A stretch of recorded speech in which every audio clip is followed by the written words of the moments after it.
दो कर्मों का फर्क केवल, शेष कर्म पशु समान है जी। विद्या बुद्धि प्रकाश खास, पशु को ना ज्ञान है, बिना समझे स्व संवेद भेद, बना फिरे विद्वान है। गुरु जी इसका भावार्थ समझाने की कृपा करें। और वो दो कर्म कौन से हैं जिनके कारण मनुष्य और पशु में फर्क होता है, समझाने की कृपा करें। दो कर्म का फर्क केवल, शेष पशु समान है। ये आया है कि बंदे तेरे तीन काम में। इस भजन का एक ये अंतरा है। दो कर्म का फर्क केवल, शेष पशु समान है, विद्या बुद्धि प्रकाश खास, पशु को न ज्ञान है, सौ वेद भेद बिना बण्या फिरे विद्वान। इस प्रकार की है ना लाइनें इन्होंने बोला। देखो पहले तो ये समझो कि दो कर्मों का इंसान में और पशुओं में जानवरों में क्या है, अंतर है। इनके अंदर जो तत्व हैं वही भी गौण होते हैं पशुओं में जानवरों में। इंसान में पूरे बराबर की मात्रा में, बराबर के अंश में 5 तत्व होते हैं, जबकि जानवर जो चौपाई हैं इनमें 4 ही होते हैं। फिर पक्षियों में 3 ही होते हैं, फिर उससे नीचे जाके जलीय जीव 2, फिर 1, फिर अमीबार वो नॉन कार्डेटा की। समझ गए इस बात को, एक कोशिकीय होते वहाँ तक। तो सबसे बड़ी बात यह है कि इंसान, जो भजन में कहा गया है कि इंसान और जानवर में 2 कर्मों का अंतर है। इंसान परमार्थ करता है, क्या कोई जानवर परमार्थ करता है ना। इंसान सोचा विचारी करता है, क्या कोई जानवर सोचा विचारी करता है।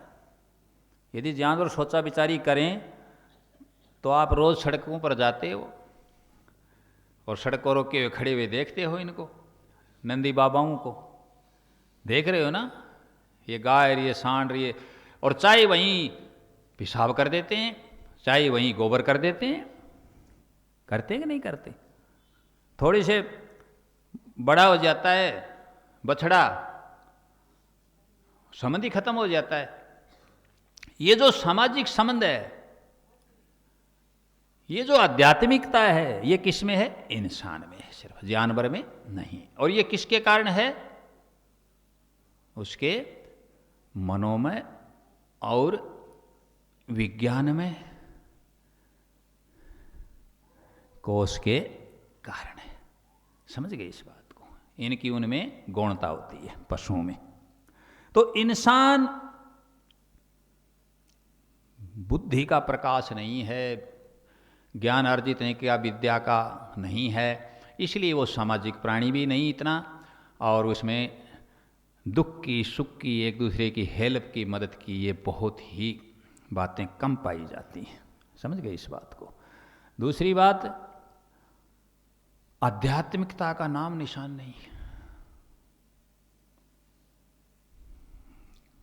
देखा कहीं कभी तुमने, कहीं किसी पशु ने सत्संग लगा रखा है ना। ये चीजें उनमें है नहीं, गौणता है। तो विद्या नहीं, बुद्धि नहीं तो विद्या नहीं। विद्या कहाँ से प्राप्त करेगा जब क्या होगी उसके पास, बुद्धि होगी। उनके पास 2 चीजें होती हैं, 2 सिर्फ। एक तो किसकी तलाश में रहते हैं, पेट भरने की तलाश, और दूसरा अपना बचाव करते हुए अपनी संतति पैदा करना, बस प्रजनन। 2 ही चीजें होती हैं। कोई भी पशु किसी अपने बच्चे की शादी करता नजर आया, करता है कभी कोई? कभी कार्ड वार्ड मिला तुम्हें किसी को? नहीं है ना। तो ये कमी क्यों है उनमें? तुमने उनका लेवल देखा? लेवल देखो, अपने पास सर्वश्रेष्ठ आप गाय को मान रहे हो, गाय का लेवल देखो, बकरी का लेवल देखो, अपने पास रहती है। क्या लेवल? खाने का और फ्रेश होने का। गौर किया तुमने? जिस लेवल पर, ऊंचाई पर वो भोजन कर रही मुंह से, उसी ऊंचाई के हिसाब से पीछे वो गोबर भी कर रहे हैं। और इंसान कितना श्रेष्ठ है, कहाँ खा रहा है, शुद्धता में कहाँ, और गंदगी कितनी दूर जाकर के बाहर हो रही है, आउट कर रहा है। जिन लोगों के इंडाइजेशन हो जाता है उनको डकारें आती रहती है, देखा आपने कभी, और वो बड़ी बदबूदार भी होती हैं, और मुंह में एसिडिटी वालों के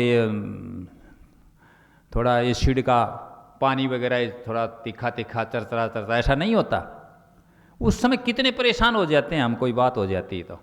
पशुओं के तो परमानेंट काम है, क्यों लेवल क्या है बराबर है, इसलिए पशु जुगाड़ी करते हैं, कोई इंसान जुगाड़ी करता है।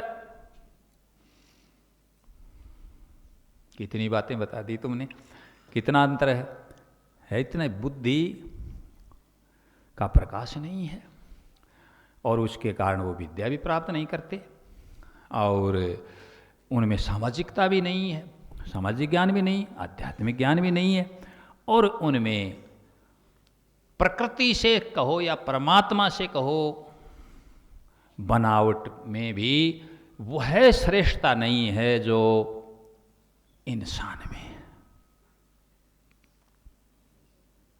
तो यहां इस वचन में यह बात कही गई है कि विद्या बुद्धि के प्रकाश के बिना पशु इंसान वाला कर्म नहीं कर सकता, इसलिए विद्या बुद्धि प्रकाश काश पशु को ना ज्ञान है। अब बात आई इसमें समसंवेद। गीता को भी कोई कह देगा, कोई पांचवा वेद बता रहा है कि पांचवा वेद है भाई, ऋग्वेद है, यजुर्वेद है, सामवेद है, अथर्ववेद है, फिर एक पांचवा, वो पांचवा वेद। निजानंद संप्रदाय वाले स्वामी प्राणनाथ ने लिख दिया कि हमारी ये जो वाणियाँ है ये पंचम वेद है। बहुत से लोग कबीर साहब की जो वाणियाँ हैं, जो कबीर सागर है ग्रंथ है एक बड़ा, उसको समसम वेद कहते हैं, लेकिन ये सच्चाई नहीं है। तो समसम वेद है क्या? हमारे भजनों में कई जगह ये शब्द मिलेगा तुम्हें, आज मैं इसको बता देता हूं। समसम वेद क्या है? स्व का अर्थ है खुद। क्या अर्थ है? स्वम वेद, वेद का अर्थ क्या होता है? ज्ञान, जिसको ये संस्कृत वाले ज्ञान बोलते हैं, ठीक है जी। आप जाने ज्ञे बोलते हैं, उसको जे बोलते हैं ना, वो है भी जे, ज्ञान। ये ज्ञान, वेद के दो अर्थ हैं, एक सत्य और एक ज्ञान। जो सत्य ज्ञान है, वो सत्य ज्ञान है, वो स्वयं का जो ज्ञान कर लेगा, स्वयं का किसका? आत्मा का, आत्मज्ञान। अंदर जा करके अंदर जो अपनी आत्मा का ज्ञान कर लेता है, अंदर जो उस चीज को पढ़ लेता है, वो समसम वेद पढ़ना, वो है समसम वेद। इसलिए इन चीज़ों को आगे से ध्यान में रखें। समसम वेद कोई पूछ ले कि बार बार वही है आपके भजनों में आया है, तो उसको बता दो। अपनी आत्मा का बारे में, अपने बारे में जो अंदर का जो ज्ञान कर लेता है, वो समसम वेद। इन वेदों में बाहर की बातें हैं और सब में, अंदर नहीं काम। तो समसम वेद पढ़ो घट भीतर। कहाँ पढ़ा जाता है? अंदर ही पढ़ा जाता है, वो समसम वेद है। ठीक है जी, ये इसका मैंने पूरा अर्थ ही बता दिया। और विद्या बुद्धि प्रकाश नहीं है, सामाजिकता नहीं है, उनमें बहुत सी गड़बड़े हैं। इस कारण से वो पशु में उसमें अंतर है, और बड़ा से बड़ा अंतर है। मैंने शारीरिक रूप से भी अंतर बता दिया, और इनका मानसिक अंतर भी बता दिया, और बौद्धिक भी बता दिया। सतनाम सत्साई।